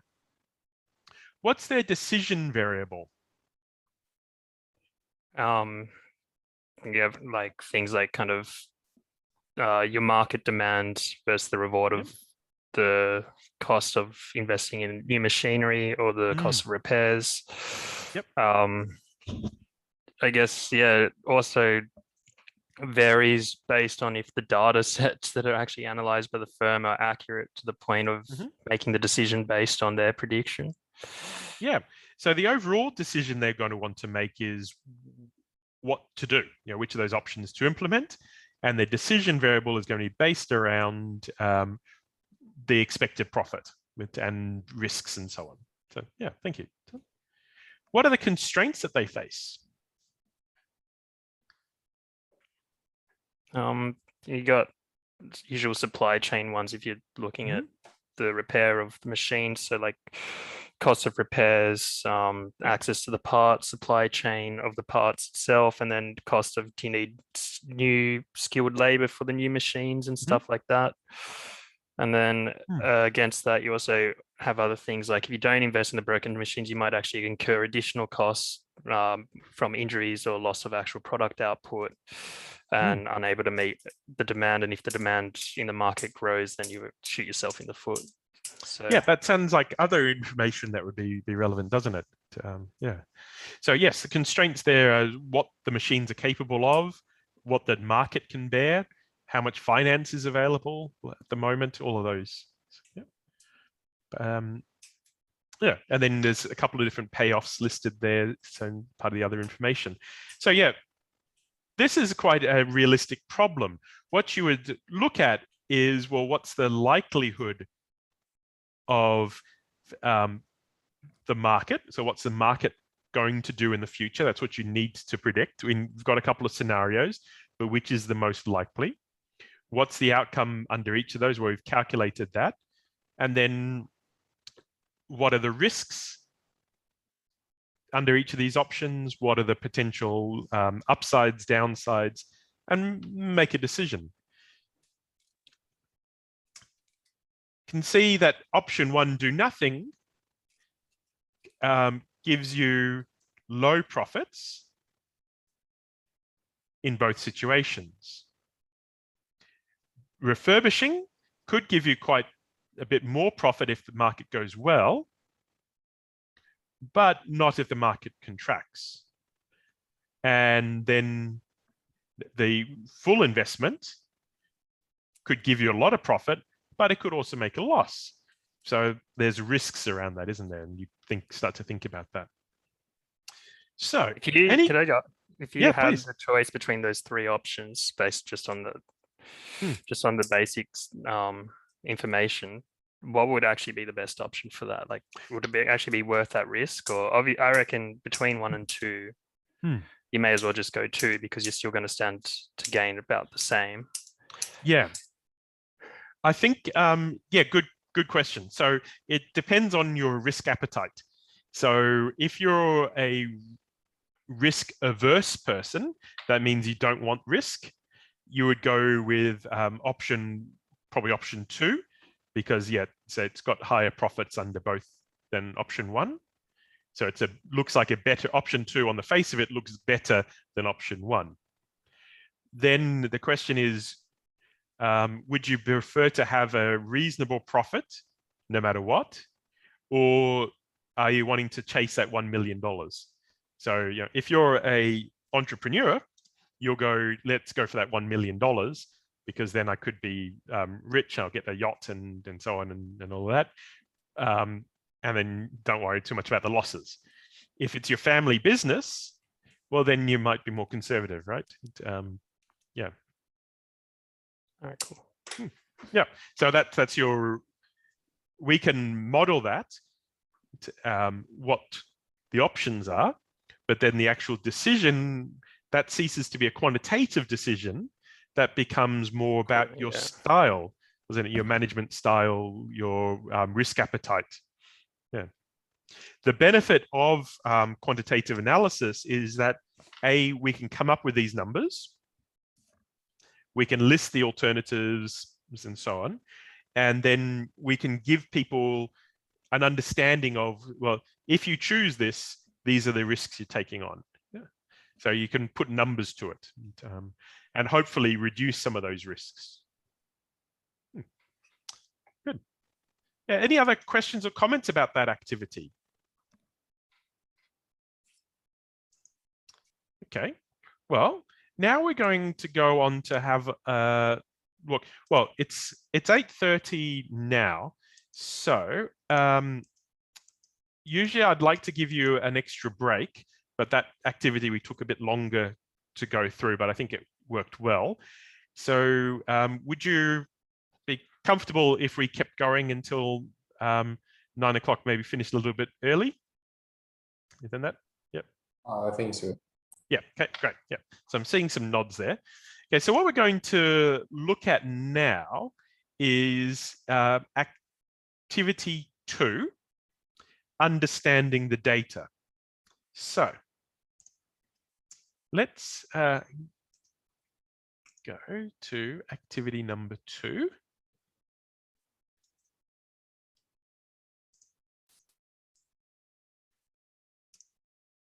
So go to activity number 2, which is on Canvas. I'm just adding in the chat box the link to that. This is about data set number 2. So we're going to come back to data set number 2 quite often throughout the semester. Where, every couple of weeks, we'll have a look at this data set number 2. Here's the problem. So you've been hired as a consultant to an air conditioning factory. So it's a factory that makes air conditioners.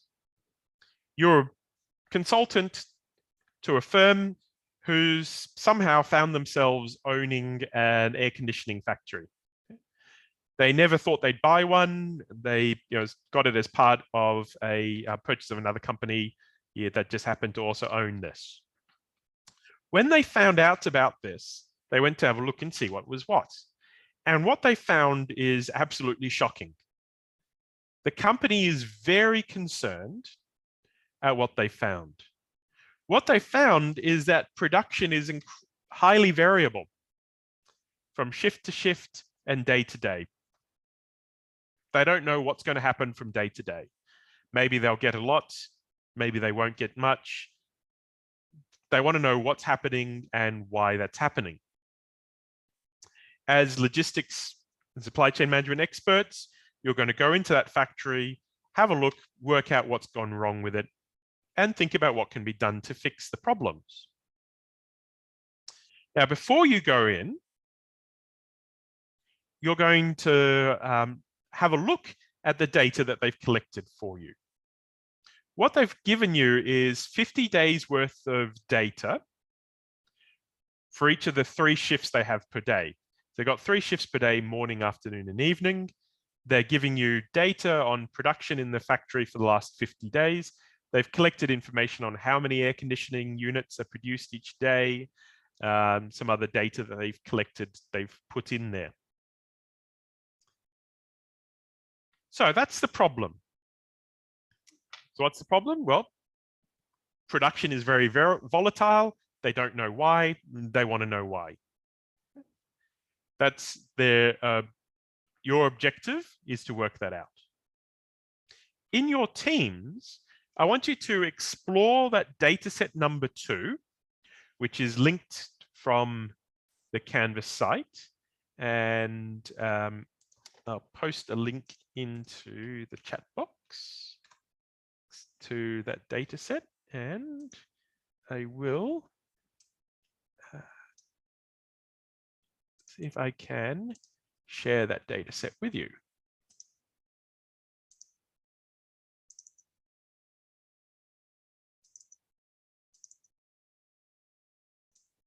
Yeah, here we go. Yep, I've just posted that data set into the chat box as well. So if you want to download it, you can download it from there. So what you're going to do is have a look at that data set number 2. And I want you to ask yourself these questions. Can the data help to address the question, address the problem? Does the data need cleaning? And are there any quick insights you can give the company? So you've arrived at the airport, you're about to fly off to the factory. You've got 20 minutes till the plane leaves. They've dropped this data on to your, via email. They've said, before your plane takes off, is this data going to help? Does the data need cleaning? Can you give us any quick insights before you get onto the plane? So in your teams, do that. And in your teams, go to this Padlet. And just one person from each Padlet. Click on there, and you should be able to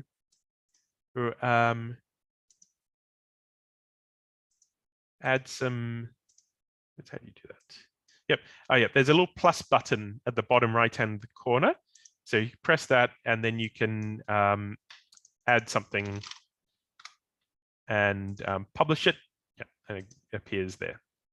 So, yeah, if you've got something on the bottom of your screen like I did, you just look for that little pink plus sign down there, and then you can put some things. So put some comments. What is it that you found? Do you find some problems with the data? Is it going to be useful? Are there any insights that you can share?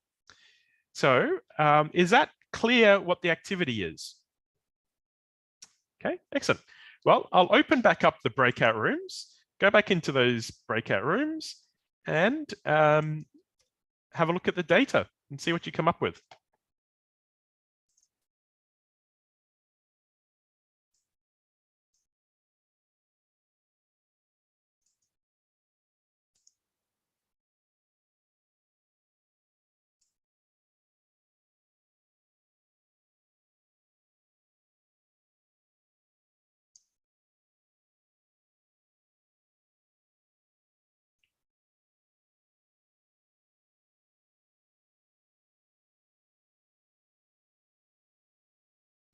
So you know what you're doing, everybody?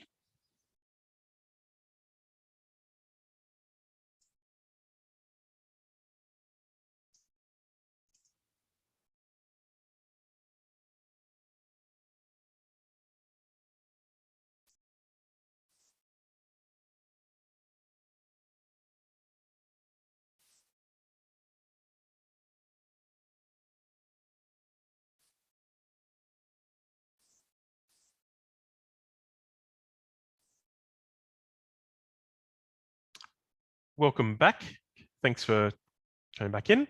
Now, I'll just give people another 38 seconds to rejoin us before the rooms are closed.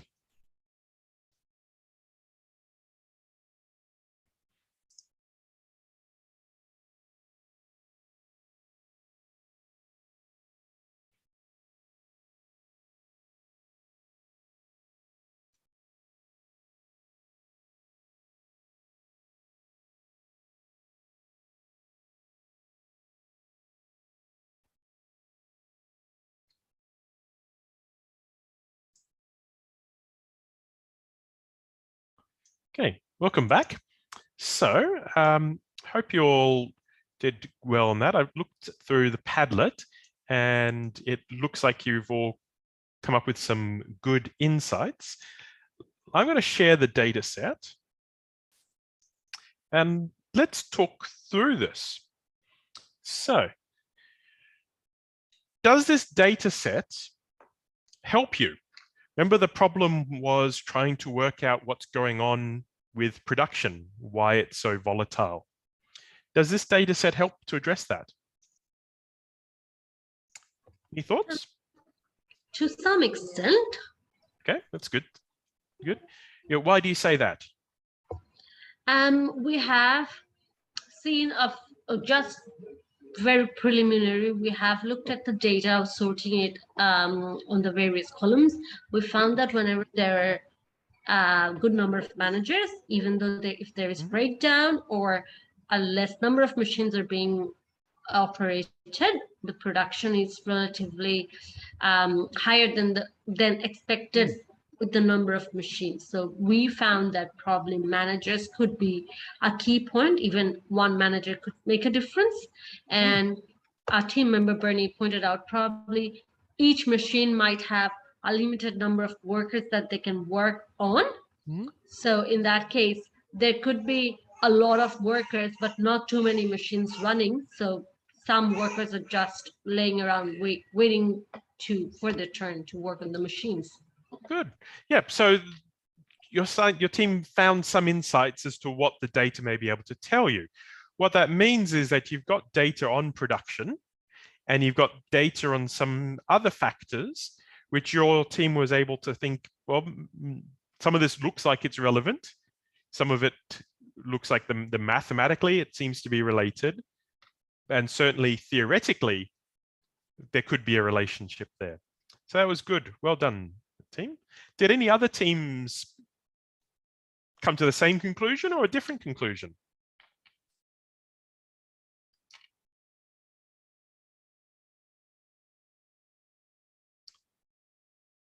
Come to the same conclusion? I think when I look at the number for production versus the worker, right? Let's say, for example, number 5 and number 6 have a big number different in terms of production rate. Will that be possible that it might be due to the tasks that were delegated to the worker and they were doing something that is not related to the production, and that's why the stat and figure looks very awkward? That's a good question. So you're wondering whether these workers are all being used on the production line or whether they're being used somewhere else. That's an excellent question. It's one I can't answer, but when you get to the factory, maybe you could ask them that. So that's part of understanding the data, isn't it? To understand, is this actually measuring what we think it's measuring? So that's a great question, and one that if this was real, you would want to ask, wouldn't you? So well done there. Any other insights? Hi. So I was thinking that a lot of the times if you see the data with the increase in workers, the productivity is actually reducing. So it's like Okay. diminishing marginal returns, right? So maybe they should hire a fixed number of workers and make it more organized so that per shift, if they have these many fixed workers, they can find like Yeah. the exact sweet spot and then they could increase production. Because otherwise it's causing too much crowding or it's just not working out for them. That's a good question, and certainly you could model this data to see if that was actually happening. If there's a non-linear relationship between the number of workers and production, then that would be a very good explanation as to why that would be there. So yeah, good insight. You could certainly examine it to have a look to see if that's the case. Okay, so that's good. You've thought about the data. Did you spot any issues in the data? There were sorry, yeah. somebody No, else. go. There were a few missing values that the data, not Yeah. many, just probably 3 or 4. So need some Okay. cleaning. Probably since the number is very Yeah. low, probably we ignore those Mm. days. Yep. Yeah.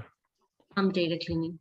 Look, honestly, if it was me, I would probably send this right back to them, tell me to stop wasting their time, to be honest, until they sort it out properly. Well, it may be the case that this is the best data that they've got available. And so, yeah. It's all part of the Yes. problem then, isn't it? In real life, actually, you would expect something like this. And even if you have 50 days of data, that's a good start. Yeah, and I collect survey data quite often, and the data you get is often quite bad. People fill out the form by accident, or they're testing the form to see if it works, and then it's still in there. Yeah, I know I got a very expensive set of data that was collected that I was given to analyze a year afterwards, and they'd collected information about it was travel patterns, and so they collect information about men and women, because we know that men tend to travel differently to the way women travel or make different choices, so it's useful to get that information. And it was coded 1 and 0. Unfortunately, no one had collected information about which way around it was.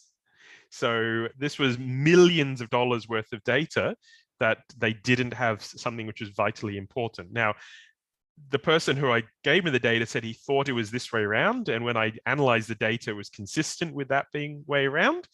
But that is some of the sorts of problems you can get. Overcoming that is why a data key is very important, and that's what you can see here. So a data key lists out the variables and gives you a bit of an information. So it should tell you what a value of 1, 2, or 3 means, for instance. And yeah, so that's important. We'll keep coming back to this data set, as I've said, in a few different weeks, not next week, but weeks that follow that. We'll come back to this data set over time, and we'll explore it in a little bit more detail and look to see what other insights we can get from it. Yeah. So it's now almost 9 o'clock, so I'll finish up there. Thank you for joining me. I haven't already said this, but I'll say very quickly that some of you will be enrolled online, some of you are enrolled on campus. It really doesn't matter week to week which way you join. So if you want to join us on campus, you're most welcome. If you want to stay online, you're also most welcome. So yeah, you can switch around it. So he wants you to come to class, but if you can't make it online or in person, then the classes are recorded afterwards, and they'll be uploaded in the days that follow. Yeah. Are we starting next week? Classes will be staffed, or was it Yes. this week? Yeah, so it's just this week because of the problems with the trains. Yeah. And, that we weren't going in, but yeah, next week they'll be in. Yep. All right, cool. So yeah, I hope to see as many of you there as I can next time. Yeah. Yeah. Bye for now. Have a good week. Thank you. Bye. Thank you. Have a good week. Thank you. Bye all. Thank you. Bye. Thank you. See you.